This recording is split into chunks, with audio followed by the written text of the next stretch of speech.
시청자 여러분 안녕하십니까. 민교욱의 파워토크 민교욱입니다. 2018년 새해가 밝았습니다. 여러분께서는 어떤 새해 소원을 비셨는지요? 통계를 보니까 가장 많은 분들이 꼽은 새해 소원은 역시 뭐니 해도 건강이었습니다. 2018년 한 해 여러분 모두 건강하시기를 바랍니다. 오늘 첫 번째 방송인데요. 오늘 초대 손님은 대한민국 보수 우파의 리더, 또 우리 자유한국당의 대표이신 홍준표 대표를 모셨습니다. 그러면 홍준표 대표와 함께하는 민교욱의 파워토크 2018년도 첫 번째 방송 지금 출발합니다. 대표님 새해 복 많이 받으시기 바랍니다. 귀한 시간 내주셔서 감사합니다. 좀 전에 소원 얘기를 했었는데 당신의 소원이 뭡니까? 새해 소원이 뭡니까? 하고 물었더니 20대는 첫 번째가 자유여행이었고요. 두 번째는 아주 참신하게도 외국어 실력을 좀 키웠으면 좋겠다 이런 게 있었고 세대별 성별로 좀 다르긴 했습니다만 다이어트도 있었고 금연도 있고 했습니다. 대표님께서는 올해 소원 뭐로 비셨는지요? 나라가 좀 안정됐으면 좋겠습니다. 네. 지금은 좌파 광풍 시대가 되어서 나라 전체가 불안하고 자유민주주의가 흔들리고 있습니다. 네. 그래서 새해에는 나라가 좀 안정됐으면 좋겠습니다. 예. 대표님 목이 쉬셨네요. 지금 감기 때문에 좀 그렇습니다. 건강 관리도 잘 하셔야 됩니다. 대표님께서 지난해 7월 말에 취임하셨으니까 이제 해가 바뀌어서 6개월이 됐습니다. 그렇습니다. 그야말로 질풍노도와 같은 시기를 보냈다 이렇게 말씀을 하셨는데 지난 6개월에 있었던 많은 일들 가운데 가장 기억에 남는 일 뭐를 꼽으시겠습니까? 아무래도 박근혜 전 대통령 출당이죠. 가슴 아픈 이야기죠. 그런데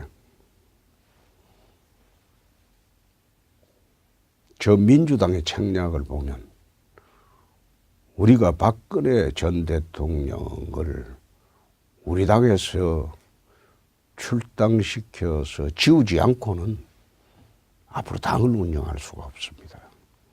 그래서 부득이하게 박근혜 전 대통령을 출당시킨 것이 가장 아픈 기억입니다.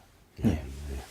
참으로 힘든 시기에 당을 맡으셨고 혁신, 우혁신의 결과 자유한국당이 서민 보수정당으로 새롭게 태어났다 이런 말씀하셨습니다. 네네.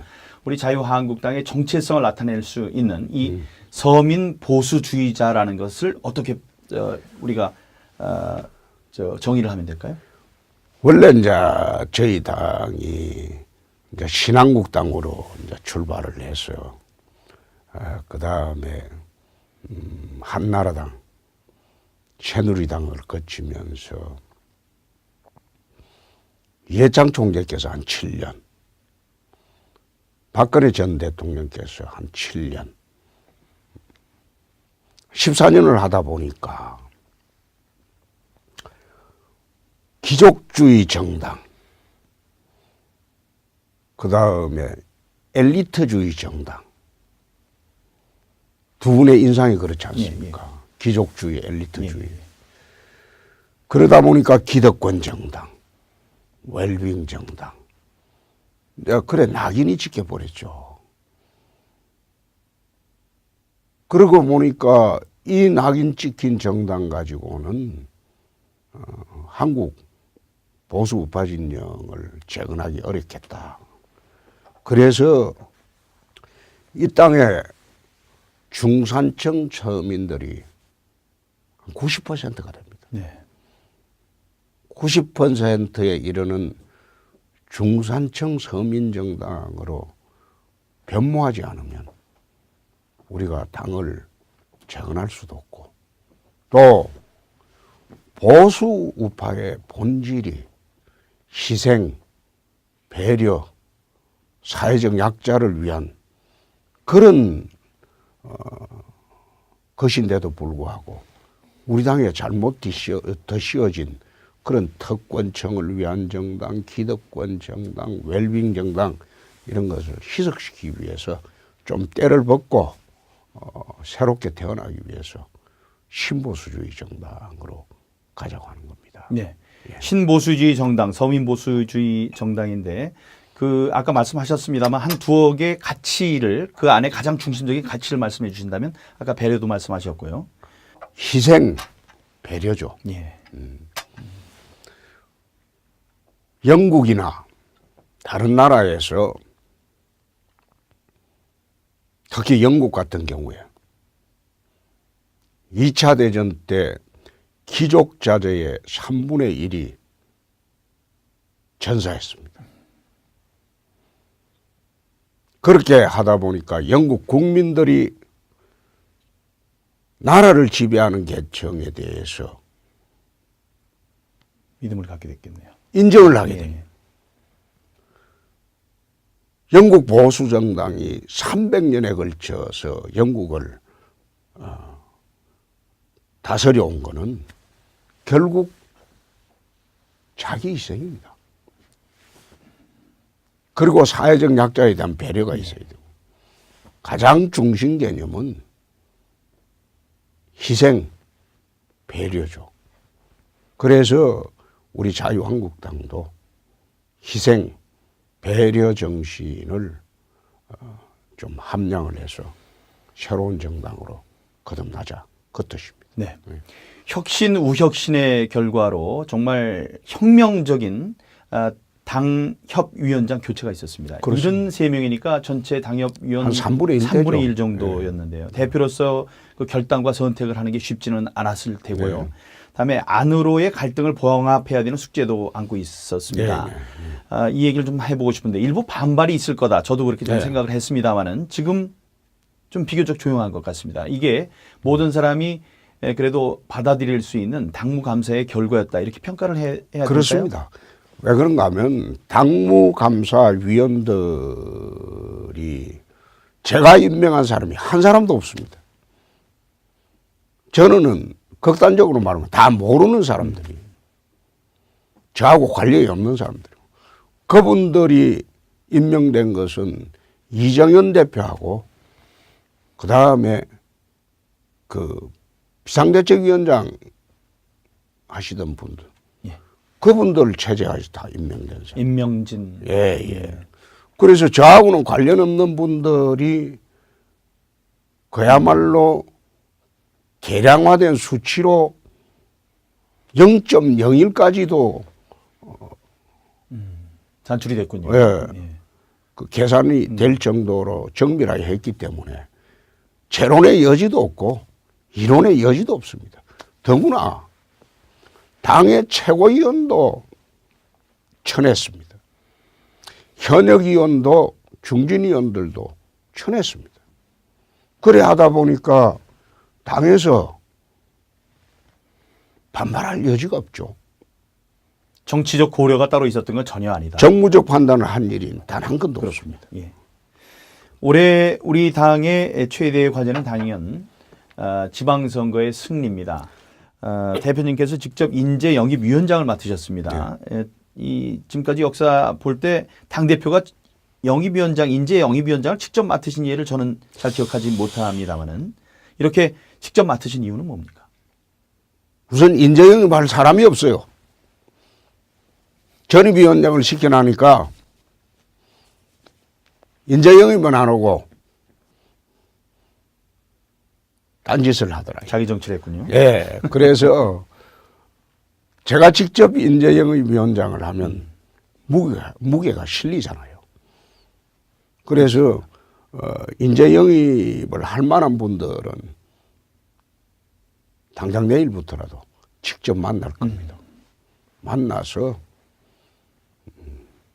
영입해서 내보낼 만한 분이라고 판단이 되면 전략공천을 할 겁니다. 예. 그거는 인재 영입하고 경선하라고 하는 거는 아니죠. 네, 그럼요. 예. 그건 안 되죠. 예. 전략 공천을 예. 하시겠다. 그만큼 이번 선거가 우리 당에 중요하고 또 선거에 있어서 인재가 중요하다는 말씀이 될 텐데요. 대표님께서 세우신 인재 영입의 원칙을 좀 밝혀주시기 바랍니다. 아무래도 당선 가능성이 바른 사람을 내 영입하려고 합니다. 예. 바른 사람을. 배배 꼬이지 않고 바르게 사는 사람을 영입을 하려고 합니다. 당장의 경쟁력보다는 확장성을 보고 영입을 하려고 합니다. 그리고 전문 직종 중심으로 또 영입을 하려고 합니다. 그래서 이 당이 전문가 집단으로 거듭날 수 있게 한번 해보려고 합니다. 예. 지금도 구체적인 인물도 마음속에 두시면서 하시는 말씀 그렇습니다. 같습니다. 예. 예. 언론에서는 지난 15대 총선 당시 대대적인 인재 영입을 했었고요. 또 개혁 공천을 했었습니다. 예. 그랬던 신한국당을 지금 벤치마킹하고 있다 이런 얘기가 있습니다. 당시 15대 때 그 네. 인재 영입으로 들어오신 거고 당시에 들어오셨던 면면을 보면 아주 쟁쟁한 분들이 많거든요. 그렇습니다. 그런데 그 당시에는 대통령 아들이었던 김현철 씨가 비선 작업을 했어요. 그런데 지금 이 당에는 비선 작업 해줄 사람이 없습니다. 그래서 제가 직접 뛰어다닐 생각입니다. 지금까지는 만나지 않으셨군요. 만났습니다. 그렇군요. 알겠습니다. 네, 구체적으로 잘 성사가 되길 바라는데요. 그런데 우리가 공을 들였던 몇몇 인물들께서 이번 선거에 나서지 않겠다고 고사를 하는 바람에 일부 언론에서는 우리 당이 인물난 겪고 있고 인재난을 겪고 있다 이런 평가를 내리고 있습니다. 성급한 평가죠? 그거는 아닐 겁니다. 그 중에 일부는 불출마 선언이지만 또 다른 분들은 지금 말할 단계가 아니다. 그 뜻을 말한 것을 불출마로 해석을 했습니다. 우리는 지방선거를 거치면서 보수 우파 진영이 총동원 체제로 갖춰야 합니다. 그렇기 때문에 종국적으로 불출마 선언을 하신 분이 아닌 한 직접 만나서 설득을 할 겁니다. 굉장히 중요한 얘기로 들립니다. 지금 언론에 이제 거론된 몇몇 인사분들의 말씀이 최종적으로 나가지 않겠다 이렇게 못을 박지 않은 이상은 아직도 접촉할 만한 가치가 있고 또 우리들이 설득할 만한 여지가 있는 것으로 보인다. 그렇습니다. 예. 예. 잘 알겠습니다.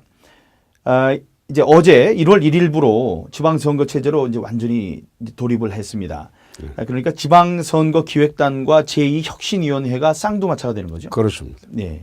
정책은 제2혁신위가 주도를 할 것이고 그 다음에 조직하고 인물 선정은 지방선거 기획단에서 할 겁니다. 예. 예. 대표님 이번 선거의 필승 전략을 좀 말씀해 주십시오. 제일 중요한 게 공천이죠. 예. 예. 이기는 공천을 해야죠. 네. 저하고 개인적으로 은연관계에 있는 사람도 당선 가능성이 있다면 전략 공천을 합니다. 예. 그래서 이기는 공천을 할 겁니다. 이길 수 있는 공천이 첫 번째 선거 비결입니다. 개인 간의 친소관계로 공천하는 일은 한 건도 없을 겁니다. 예. 예. 대표님께서 저를 좀 미워하시는 게 아닌가 하고 지금 다들 걱정했던 분들이 계시다면 그 경쟁력을 갖추고 있다는 것을 좀 증명해 보이시면 아니 그 예로 내 하나 네. 말씀을 네. 드려볼게요. 경남지사 때 저하고 격렬하게 대립하면서 2번을 경선했던 사람도 내 불러서 경남지사로 띄워달라. 당신이 경쟁력이 있다. 그래 내 이야기를 한 적이 있습니다. 그분 요즘 열심히 뛰어다닙니다. 박모 초선 의원 말씀하십니다. 그렇습니다. 예, 잘 알겠습니다. 그분 경남지사로 경쟁력이 있어요. 아, 그렇군요. 예. 예. 예. 그 조강 특위 결과도 이제 눈앞에 두고 있고요. 공천을 언제 하느냐도 굉장히 중요합니다. 가능한 한 그 조직이 안정된 지역은 2월 말까지 한번 해보려고. 공천을요. 예. 당협위원장 이제 선출 과정이 있기 때문에 예초에는 2월 말까지 하려고 했는데 3월 말까지로 이제 좀 늦추려고 합니다. 3월 말까지 하더라도 예년에 비하면 이른 거죠, 굉장히. 한참 이른 거죠. 그럼요. 예년에는 한 달 전에 뭐 보름 전까지 공천했잖아요. 예. 응? 선거 개시 보름 전까지 공천 가지고 싸웠잖아요. 그래서 이번에는 늦어도 3월 말까지는 공천을 다 해야 되겠다. 예. 예. 그래야지 지역을 정비하고 선거에 나설 수 있는 그런 시간이 됩니다. 네. 2월 말까지라고 하면 후보들 입장에서는 100일을 선거에 전념할 수 있는 시간을 벌게 됩니다. 3월 말까지라고 해도 70일이니까요. 지난 선거에 비해서 굉장히 여유 있게 경쟁력을 높일 수 있을 것이라고 생각이 듭니다. 2월 말 늦어도 3월 말까지는 공천을 마무리하겠다 이런 말씀이셨습니다. 그렇다면 올 6월 지방선거의 시대 정신은 뭐라고 보시는지요? 국민들은 뭐를 위해서 표를 던지고 국민들은 표로 뭘 할 거라고 보시는지요? 우리 당으로서는 자유대한민국을 지킨다. 그것을 시대 정신으로 삼아서 나가야 하겠죠. 지금 최근에 발표된 헌법자문위에서 헌법 개정 시안을 보면 사회주의 경제체제로 가는 거예요. 완전 나라 전체를 좌파 사회주의 경제체제로 만들려고 하는 시도입니다. 그러니까 자유민주적 기본 질서를 지키고 자유대한민국을 지키는 선거가 우리 당으로서는 시대 정신으로 갖고 가야 되겠죠. 네. 자유민주주의를 지키는 선거가 될 것이다. 예. 네. 예. 최근 국민의당과 바른정당의 통합 논의가 6.13 지방선거의 태풍의 눈이 될 것이다. 이런 전망들이 있습니다. 또 통합신당의 지지율이 우리 당의 지지율을 지금 상회하고 있다. 이런 기사도 있었는데요. 통합 논의가 6.13 지방선거에 얼마만한 영향력을 미칠 것이라고 보시는지요? 이미 그 통합 논의가 시너지 효과가 없다는 여론조사가 발표된 적도 있습니다. 산술적인 지지율이 평균보다 1.9% 떨어진다는 발표도 있습니다. 그 여론조사 결과는 역선택한 여론조사입니다. 민주당 지지자들이 역선택한 여론조사입니다. 그리고 두 당이 통합해 본들 그 박지원 의원이 적절하게 이야기했는데 구멍가게 두 개 합쳐본들 슈퍼마켓 안 된다고 했어요. 국민들은 여당이냐 야당이냐를 논하는 것이지 위장야당이나 중간지대의 당에는 표가 없습니다. 선거는 여당 야당 어느 당을 선택하는 것이다. 그에 대한 심판입니다. 예. 그렇기 때문에 두 당은 통합을 해본들 시너지 효과도 없을 뿐더러 지방선거에 변수가 되지 못합니다. 예. 예.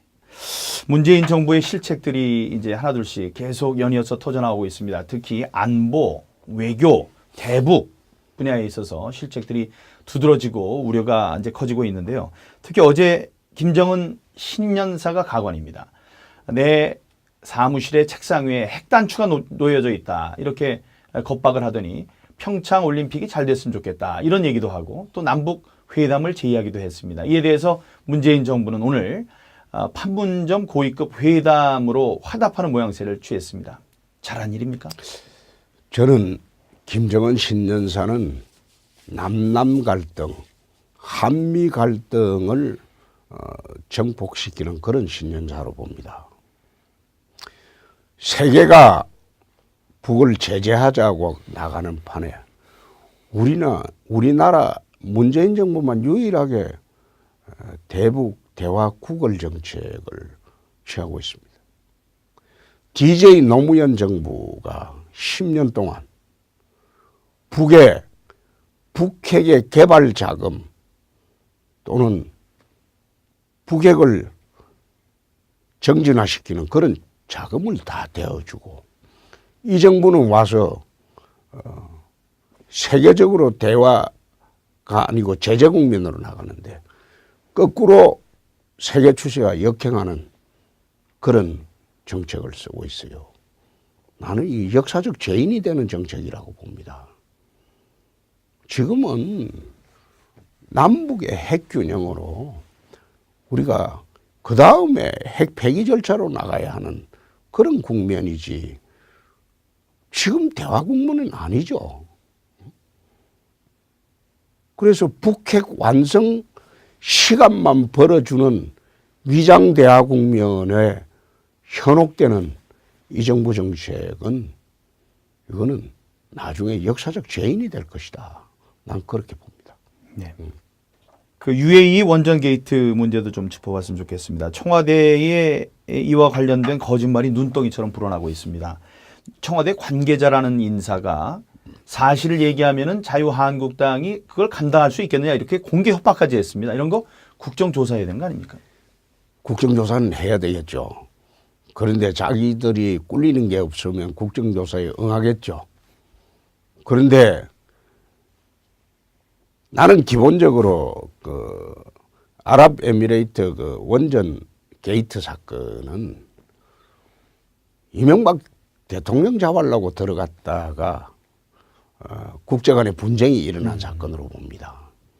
그래서 자기들이 이제 어떻게 수습하는가 우리가 한번 지켜봐야 하겠지만은 자기들이 꿀리는 게 없다면 국정조사를 받아주겠죠. 예. 그러면 공개를 하면 자유한국당이 어떻게 감당을 하느냐. 그럼 해야 되겠죠. 그렇죠. 예. 그 사람들 책략으로 보면 당연히 하겠죠. 그런데 그런 식으로 국가 간의 외교 문제를 국내에 정량적으로 이용하는 건 옳지 않습니다. 개헌투기 얘기도 좀 해보고 싶습니다. 지난해 말에 가까스로 연장됐습니다. 개헌투기를 무력화하려는 민주당에 맞서서 우리가 개헌투기를 살려낸 건데요.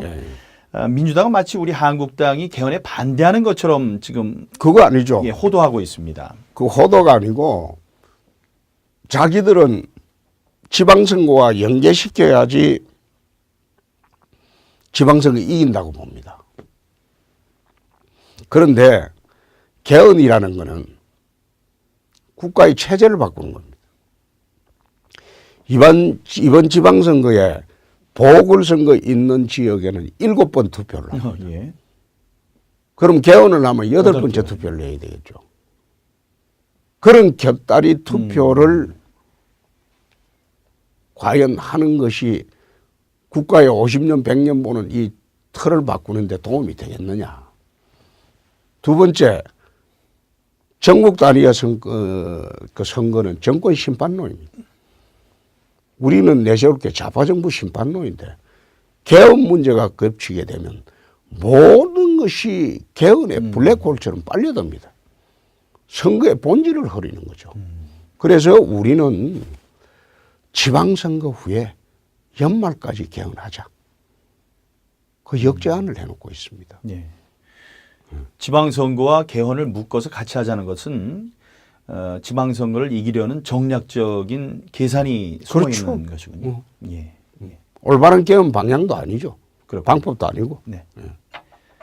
네, 벌써 마쳐야 할 시간이 됐습니다. 대표님, 끝으로 국민들께 덕담 한번 말씀해 주시죠. 새해 건강하시고 저희 자유한국당은 중산층과 서민을 위한 새로운 시작을 합니다. 국민 여러분들께서 저희 당의 변모된 모습을 살펴주시고 많은 지지를 부탁드리겠습니다. 새해 복 많이 받으십시오. 감사합니다. 네, 감사합니다. 오늘 민경욱의 파워토크는 2018년을 열면서 홍준표 대표와 함께했습니다. 우리 지방선거를 앞둔 자유한국당의 앞으로 나아갈 좌표를 확인할 수 있는 뜻깊은 시간이었습니다. 홍준표 대표님께 감사드리며 저는 다음 주 월요일에 다시 찾아뵙겠습니다. 시청자 여러분 감사합니다.